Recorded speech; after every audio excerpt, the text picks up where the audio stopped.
सबसे बड़ा दुर्भाग्य है कि वार्ता करने वाले लोग पीएचडी का पी नहीं जानते हैं। वे लोग वार्ता करेंगे तो वैसी स्थिति में असफलता ही आती है। कुछ सेक्रीफाइस करना पड़ता है, परिवार से सेक्रीफाइस, आर्थिक रूप से सेक्रीफाइस, और ये माथा खाली हो जाता है तब पीएचडी होता है। विश्वविद्यालय की पहचान रिसर्च से होती है।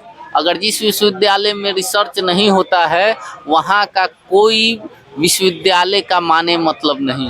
ये गरीब का बेटा उपास से बैठा है 12 दिनों से, अगर यही किसी मंत्री किसी विधायक का बेटा रहता तो सारा सिस्टम ये हाथ में रहता। क्या मांग रहे हैं? अपनी नौकरी थोड़े मांग रहे हैं। ये पूरे बिहार के नौजवानों के हक के लिए यह अपनी बात रख रहे हैं कि यह इससे बिहार के नौजवान किस तरह से इस असिस्टेंट प्रोफेसर बहाली में बहाल हो जाए, और पूरी तरह से। और ये क्या कह रहे हैं, ये कोई ज़बरदस्ती वाला मांग नहीं मांग रहे हैं। जो कानून में लिखा गया है उसी चीज़ को ये चीज़ मांग रहे हैं। सरकार को जल्द से जल्द इनके स्वास्थ्य की चिंता करते हुए, मांगों को पूरा करते हुए अनशन को जल्द से जल्द तुड़वाना चाहिए। कोशिश की जा रही है लेकिन वार्ता सफल नहीं हो पा रही है। वार्ता देखिए, सबसे बड़ी बात है कि वार्ता कौन करेगा? जो पीएचडी का माने मतलब समझता हो। सबसे बड़ा दुर्भाग्य है कि वार्ता करने वाले लोग पीएचडी का पी नहीं जानते हैं। वे लोग वार्ता करेंगे तो वैसी स्थिति में असफलता ही हाथ लगी। सरकार को सोचना चाहिए कि ये बहुत मेहनत लगता है, कपार की पसीना पैर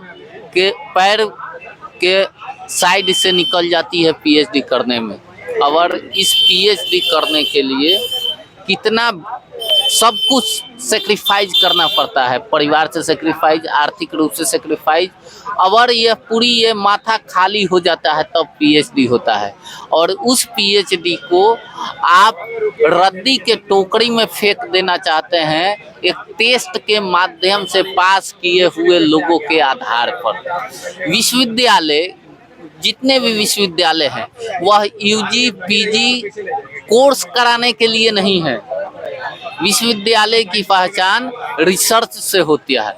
अगर जिस विश्वविद्यालय में रिसर्च नहीं होता है वहाँ का कोई विश्वविद्यालय का माने मतलब नहीं है। और उसी रिसर्च किए हुए लोग यहाँ बैठे हुए हैं, उनके लिए तो सरकार को सोचना चाहिए।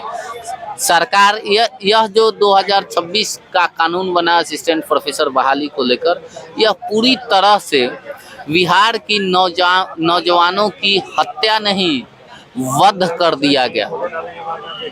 और यह जो एकेडमिक हत्या की गई बाहरी लोगों के द्वारा, यह बात आप मान के चलिए, ये बाहरी लोग बिहारी लोगों से इतना नफरत करते हैं। क्योंकि जो कमेटी बनी 3 सदस्यीय, वह 3 सदस्यीय कमेटी तीनों लोग बाहर के, इस राज्य के बाहर के। तो वैसा ही इन लोगों ने ड्राफ्ट तैयार किया कि बिहार के बच्चे इस असिस्टेंट प्रोफेसर बहाली में शामिल नहीं हो पाए।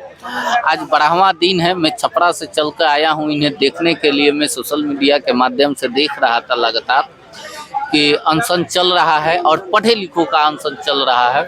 तो समझिए कि छपरा यहाँ से 70-75 किलोमीटर दूर है। और मेरे जैसे शिक्षित व्यक्ति, पीएचडी किया हुआ व्यक्ति संवेदना के साथ इस कुमुद भाई को देखने के लिए, चूँकि कुमुद भाई मित्र भी हैं और छात्र जीवन से मित्र हैं, और इस कुमुद भाई का जो संघर्ष है ये बिहार के इतिहास के पन्नों में लिखा जाएगा। कुमुद भाई का इतिहास। कुमुद भाई एक गरीब के बेटे हैं, बहुत संघर्ष से आगे बढ़े हैं और बिहार के नौजवानों की उच्च शिक्षा की चिंता यह करते हैं कि कैसे बिहार के जवानी बरकरार रहे। और उस जवानी को बरकरार रखने के लिए 12 दिनों से अनशन पर हैं। लगातार सेहत गिर रही है। सरकार को तुरंत सोचना चाहिए और तुरंत निर्णय लेना चाहिए, अन्यथा यह गरीब के बेटा के साथ कुछ अनहोनी हो जाए तो कौन देखेगा? ये सोचने वाली बात है। और इस गरीब के जो भी सरकार बनती है वो कहती है कि गरीबों के लिए काम करते हैं, ये करते हैं, वो करते हैं। लेकिन मुझे जहाँ तक लगता है कि जो भी कानून बनती है गरीबों के बच्चों के हत्या करने के लिए ये कानून बनती है कि गरीब के बच्चे असिस्टेंट प्रोफेसर नहीं बन पाए, गरीब के बच्चे नहीं पढ़ पाए। याद रखिए कि जो संपन्न लोग हैं बिहार के लोग, उनके बच्चे दिल्ली यूनिवर्सिटी, JNU यूनिवर्सिटी या बढ़िया प्राइवेट यूनिवर्सिटी, डीम्ड यूनिवर्सिटी से अपना कोर्स करते हैं। लेकिन जो गरीब के बच्चे, दलित के बच्चे, पिछड़े, अति पिछड़े के बच्चे, जो आर्थिक रूप से कमज़ोर हैं, जो स्वर्ण के बच्चे, वही लोग यहाँ पढ़ाई करते हैं 16 विश्वविद्यालय में।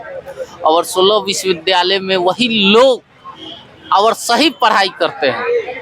वो दिल्ली यूनिवर्सिटी और JNU यूनिवर्सिटी से अच्छे पढ़ाई करते हैं और अच्छा रिसर्च करते हैं। उनके कई रिसर्च टॉपिक पेटेंट हो रहे हैं और अच्छे शोध निकल के आ रहे हैं। और उन बच्चों की हत्या होगी तो ये कहीं से सरकार को ये सोचना चाहिए कि ये कहीं से उचित नहीं है।